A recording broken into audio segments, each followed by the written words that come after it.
A continuación, Psicología Ahora.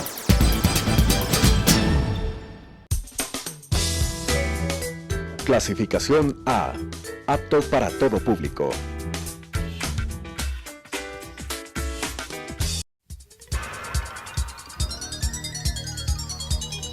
Las opiniones vertidas en este espacio por la producción y dirección del programa son de exclusiva responsabilidad de sus autores y de quienes intervienen en ellos.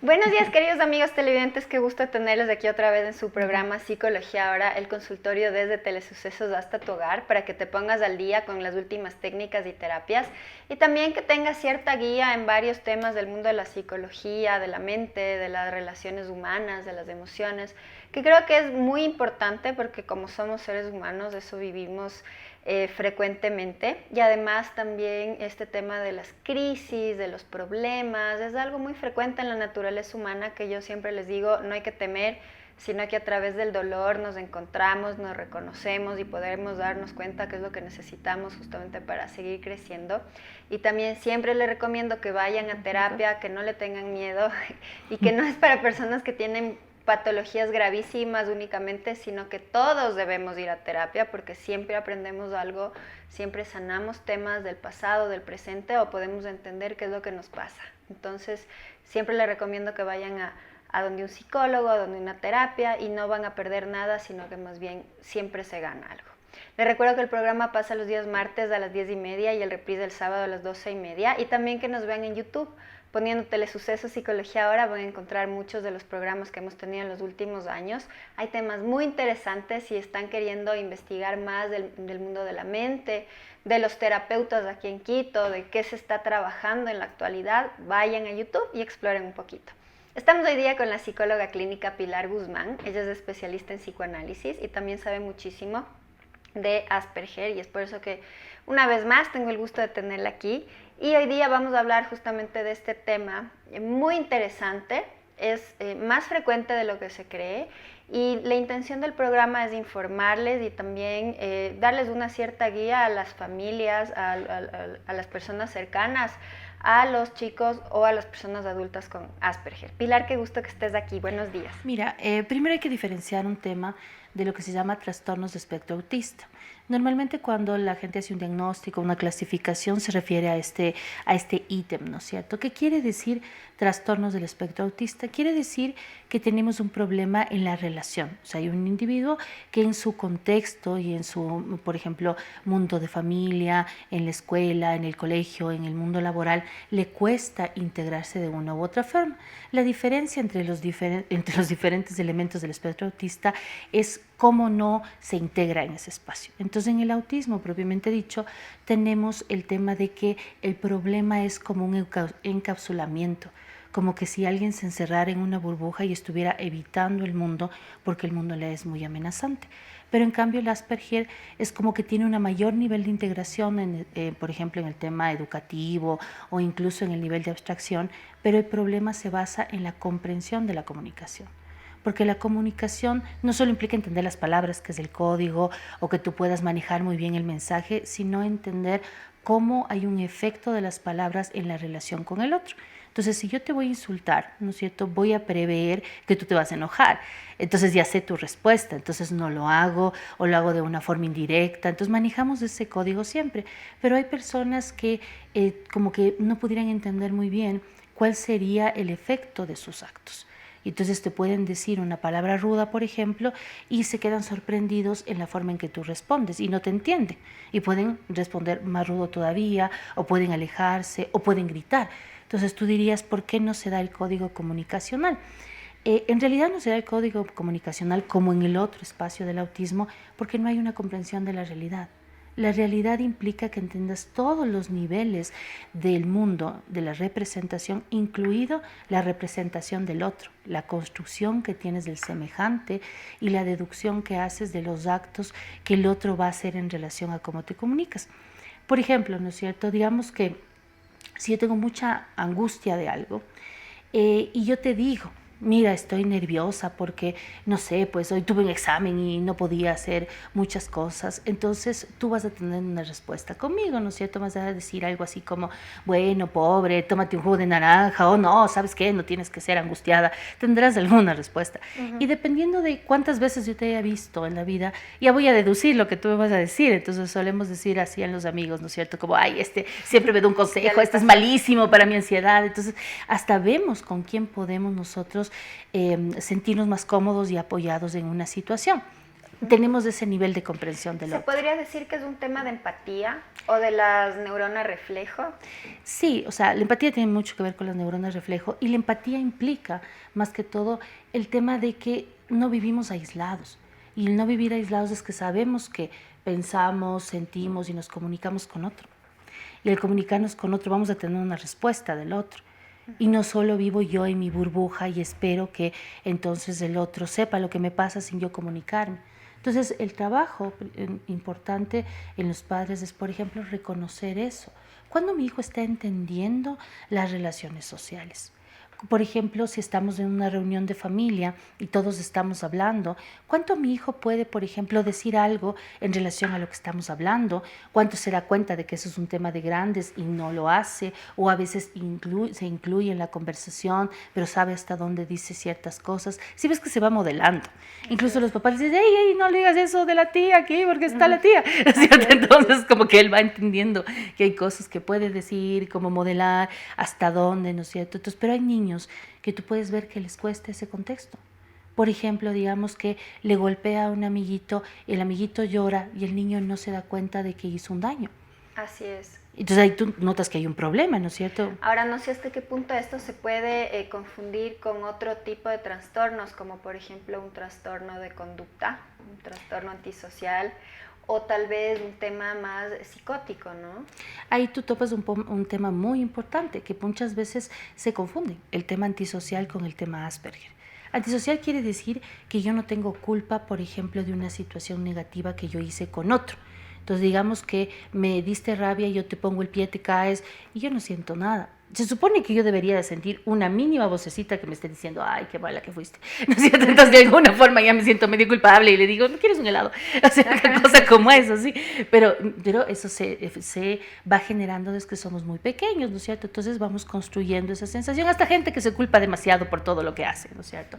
Pero hay personas que no tienen esa sensación. Y entonces tú podrías decir, ¿qué les pasó? ¿Por qué no desarrollaron esa capacidad de interrelación con el otro? Precisamente porque no hubo primero un reflejo del medio en relación a que tenemos que ser responsables de nuestros actos, o muchas veces hubo demasiada violencia contra alguien y esa persona se identifica con un agresor. Entonces no puede diferenciar el tema de agresor, víctima, testigo en una situación de violencia. Y entonces hay que diferenciar. Pero ahora el problema es que en muchos espacios se generaliza. Una persona tiene dificultad de relacionarse con otro, no es empático, entonces es Asperger, ¿no es cierto? O además si es un poco más raro, ¿no es cierto? Como que no tiene amigos, como le gusta encerrarse en casa, como que habla poco, es Asperger. Y el problema es que a partir de ese nombre no se piensa que es alguien que tiene una dificultad de interacción y le podemos ayudar a que mejore. También se podría confundir con un trastorno evitativo, por ejemplo, un trastorno esquizoide. ¿No es cierto? Sí, porque en el evitativo, por ejemplo, tú tienes a alguien que precisamente le da miedo a muchas circunstancias y comienza a no hacerlas, por ejemplo, en el contacto social, ¿no es cierto? Entonces dice, no, es muy angustiante para mí los niñitos de la escuela, entonces comienzo a no querer ir, a no querer hablar porque me van a juzgar, me comienzo a encerrar en mí mismo. O el esquizoide, por ejemplo, es un conflicto muy grande y me fugo a mi fantasía. Yo me fui nomás ahí al tema de los animes y me olvidé la situación. Como ves, hay muchos, pero el problema está en que se parecen. Entonces, por ejemplo, muchos autismos son en realidad una defensa esquizoide. Lo que pasó es que el niño tuvo una situación compleja y se metió en sí mismo y se fugó la fantasía y no quiere relacionarse con alguien. Y si lo vemos así, es mejor verlo así porque tenemos posibilidad de trabajo. Entonces tú dices si es evitativo, si es esquizoide, bueno, ¿cómo le ayudamos a ver qué le está generando un conflicto tan grande como para fugarse a su fantasía? Por ejemplo, esa película Precious, tú has visto que en el abuso atroz que ella tiene, se va de la realidad y se va a una fantasía magnífica. Esa es una defensa esquizoide. A veces vemos niños así, que viven situaciones de mucho dolor y se fugan a algo. Pero entonces si tú le ves solo de afuera y describes la conducta, una persona que no se relaciona, una persona que no comparte con sus amigos, que pasa encerrado, que no le gusta que le toquen, que no quiere mirar a nadie, autista. Ahora, la importancia justamente de un buen diagnóstico, que es lo que hablábamos tras cámaras, y bueno, la importancia de tener un buen profesional. Ahora, ¿qué pasa si mi hijito, bueno, porque esto empieza desde muy chiquitos, ¿no? Aunque no se puede diagnosticar directamente, pero ya hay ciertas, digamos, reacciones del niño cuando es muy pequeño, por ejemplo, que empiezan a dar una pauta de que puede tener Asperger o que puede tener autismo, ¿no es cierto? ¿Qué recomendarías a los padres en estas primeras etapas? Primero, buscar un asesoramiento, buscar un apoyo, porque es súper importante, y además cambiar su relación. Mira, si yo veo un niño súper mezclado en su cabeza, que por ejemplo, está justo atendiendo a un niño que llegaba así tiene 4 años y viene con una encopresis, así como complejo. Y en el niño al jugar lo único que hace es como decir, quiero hacer mis circuitos, y comienza a meter cosas, poner cosas, nada más. Entonces, por ejemplo, si estoy jugando con él, le digo, no, qué aburrido los circuitos, vamos a ver otra cosa. Entonces voy ayudándole a meter más personajes y ahora es un juego mucho más rico. Mira, estaba hasta jugando el mismo a que se va a la luna con no sé qué muñequitos, pero ahí se muere alguien. Y entonces después un entierro, porque había vivido una situación de una pérdida cercana de un familiar. Entonces tú notas la diferencia. El juego de ese niño es un juego que tiene muchos elementos, personajes, relaciones, y es gracias a que el que está compartiendo ese mundo con el niño le ayuda a romper un poco ese límite de interrelación que él tenía. Ahora, yo siempre me acuerdo de ti, que hace años hablamos de esto, y es esta importancia de los padres de tener una relación cercana a los chicos, porque a veces esta distancia afectiva y de comunicación también puede fomentar más esto, ¿no? Reforzar esto. Totalmente, porque mira, si mi hijo rompe relaciones o le veo extraño, ¿no es cierto? ¿Qué le pasa? Porque el padre le pregunta al niño, ¿qué le pasa? El niño jamás va a saber qué le pasa. Lo que tiene que hacer el padre es observar, ¿no es cierto?, qué le pasó antes, si se lleva con si no se lleva, si le pasó una situación que no puede pensarla. Y el padre pone, o la madre pone palabras. Entonces va a decir, oye, creo que lo que te pasó es que la tía se murió y ha de haber sido horrible. Y mira, por ejemplo, y cuando se mueren se van, no sé, al cielito de los perros. Ideas que tengan los papás y comienza el niño a generar un mundo de relaciones o de construcciones mentales. Eso es importante en la infancia. Claro, y pienso que eso es un trabajo que ya se da más a fondo también con un terapeuta y en conjunto con la familia para sacar adelante al niño que tiene Asperger. Enfoquémonos en el Asperger otro día, si tú tienes tiempo, hablamos de autismo. ¿Cómo es para la familia también el saber que hay un diagnóstico de Asperger, ¿no? Ese es un problema, porque mira, por ejemplo, digamos que mi hijo no entiende las situaciones sociales, ¿no es cierto? Y es un chico que casi siempre dice cosas incoherentes en un momento, ¿no es cierto? Con alguien, le suelta una situación afectiva que el otro le rechaza. Entonces me preocupo. Voy a un profesional, me dicen que es Asperger y yo creo que eso es inamovible, que jamás va a poder ser diferente y que ya no hay nada que hacer y tengo que acostumbrarme y todo el mundo tiene que acostumbrarse, el peor error de la vida, porque es un niño. Y como es un niño y hay una familia, se puede ayudar muchísimo a hacer un cambio comportamental y de representación del mundo del niño. El niño puede aprender con sus papás la relación con el otro. Y también obviamente con el terapeuta y el mundo imaginario de los juguetes y eso podemos ayudarle a que entienda otra realidad y que comprenda esa parte del código que no está comprendiendo. La infancia y la adolescencia nos permite reconstruir mucho de los elementos ambientales, incluso fortalecer mucho elementos incluso neurológicos que se hubieran dado por un retraso, porque tienes toda la plasticidad cerebral a tu mesa, o sea, entonces podemos hacer cosas. O sea, un diagnóstico temprano va a ser mucho mejor que un diagnóstico tardío. Eso es mucho mejor. Pero además que el diagnóstico implique que hay un tratamiento posible y que en el tratamiento la persona va a llegar a ser lo más cercano a todo el mundo. Ese es el problema. Cuando se da muchas veces un diagnóstico, se lo encasilla en una opción de vida que ya no tiene posibilidades y eso no es real.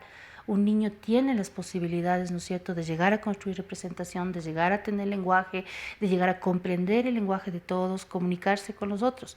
Entonces, sí es un tema complejo a veces, lugares donde dan un diagnóstico y te dicen, no, ellos son así o hay que comprenderlos así. Y en las redes has visto tú que hay gente que dice, soy Asperger, soy así, me tienen que comprender el otro. No, o sea, eres diferente. Tienes que acoplarte. Tienes que tratar, ¿no es cierto? Tienes que aprender, tienes que entender las relaciones humanas, tienes que buscar la forma de simbolizar porque estás en la realidad con otros. Cuando en cambio le dices, ¿no es cierto?, eres extremadamente diferente, jamás vas a ser igual y hay que darte el mundo, le estamos haciendo completamente distinto. Pienso que ahí es importante la información en los padres, ¿no? Porque al comienzo, y te digo porque he tenido pacientes padres que han tenido hijos con estos diagnósticos, el shock, la negación, sufren porque lo ven a esto como un problema inmenso que no tiene mejoría, posibilidades. Entonces es importante que los profesionales informemos que con un tratamiento adecuado, con el apoyo familiar, estos chicos van a poder adaptarse a la sociedad y van a tener una buena vida. Sí, totalmente, ¿no es cierto? Porque de plano el problema es cuando la persona recibe esa información y va en las redes, y en las redes circula ahora mucho una especie de autobiografías, como que hay muchas personas que han vivido una patología mental y dicen, yo soy este, esta es mi vida, así ha pasado y así no tengo más futuro. Y así moriré. Y así moriré. Y además hay grupos de ayuda alrededor de eso, o 100,000 que le escriben a la persona y dicen, sí, yo soy igual. Y entonces el padre o la madre que ve eso dice, así va a ser mi hijo toda la vida. No tiene, como decir, no puede imaginar otro hijo. Porque lo que haces, ¿no es cierto?, para imaginar algo es tener una representación. Entonces buscas en las redes y las representaciones son dramáticas. Claro. Entonces lo único que puedes decir, esto es lo que voy a esperar de mi hijo. Cuando viene un niño con una dificultad importante o hasta un adolescente, yo les digo a los padres siempre que no se limiten en lo que van a esperar de su hijo, que vamos a construir todo lo posible, que va a haber apoyo en diferentes áreas, ¿no es cierto?, psicológica, a veces psicopedagógica, ¿no es cierto?, a veces comportamental, cognitiva, todas las que pueda haber, familiares, para entonces lograr lo máximo posible. Y que suenen más allá, porque a veces ellos llegan con un sueño limitado y esperan de su hijo nada. Entonces, obviamente, si tú esperas que tu hijo no haga nada, tu hijo no va a hacer nada, porque el niño se moviliza mucho por hacerles felices a los padres, por tratar de lograr su reconocimiento y admiración. Entonces se va a tratar de forzar para hacer cosas y motivarse. Pero si el papá y la mamá ya no sueñan nada, si no esperan nada de él, ¿no es cierto?, entonces obviamente el niño no va a hacer nada más que eso. Entonces, la representación mental de los padres en relación a un diagnóstico es fundamental para el pronóstico del diagnóstico. Un poco una normalización de ciertos problemas de los chicos, que creo que es algo que hay que trabajar. Eso sería interesante conversar, cómo cuando hay algún diagnóstico hay este susto, hay este encasillar a la persona, y ahora sabemos todo el tema de la neuroplasticidad cerebral, que es esta capacidad del cerebro de transformarse y modificarse a través del aprendizaje, ¿no? Y de las relaciones. Exacto. Entonces, ¿qué es lo que deberían hacer los papás el rato que ya tienen el diagnóstico para impulsar hacia la salud, hacia el crecimiento a los chicos que tienen Asperger? Primero, no creer que tiene un límite ya. O sea, que a partir de un nombre no se puede esperar nada más, sino como valorar objetivamente y decir, a ver, en este momento los límites de mi hijo son este y este, vamos a ver qué se consigue para superar esos límites. Porque hay, ¿no es cierto?, si yo veo que mi hijo no está teniendo atención en clase, ¿no es cierto?, se dispersa terriblemente, no puede aprender, es un límite verdadero. O sea, porque hay padres que niegan ese límite. No, está muy bien, es un genio. No es un genio. Si tiene problemas en el aprendizaje, tiene problemas en el aprendizaje, ¿no es cierto? No es porque eso también es una característica que suele asociarse. No, es que era coeficiente brillante, ¿no? Entonces, por eso no hace la tarea. No, si no hace la tarea, tiene un problema de aprendizaje. Entonces, lo que hay que hacer es la realidad. No tiene un problema de aprendizaje, ¿qué podemos hacer? Entonces hay posibilidades psicopedagógicas, hay posibilidades, ¿no es cierto?, a ver, psicoterapéuticas, de atención individual, hay un proceso de familia, algo nos está pasando a nosotros también, ¿no es cierto?, para que nosotros hayamos llegado a este punto también en la crianza de nuestro hijo. Entonces hay toda una gama de posibilidades multidisciplinarias que uno tiene que acudir.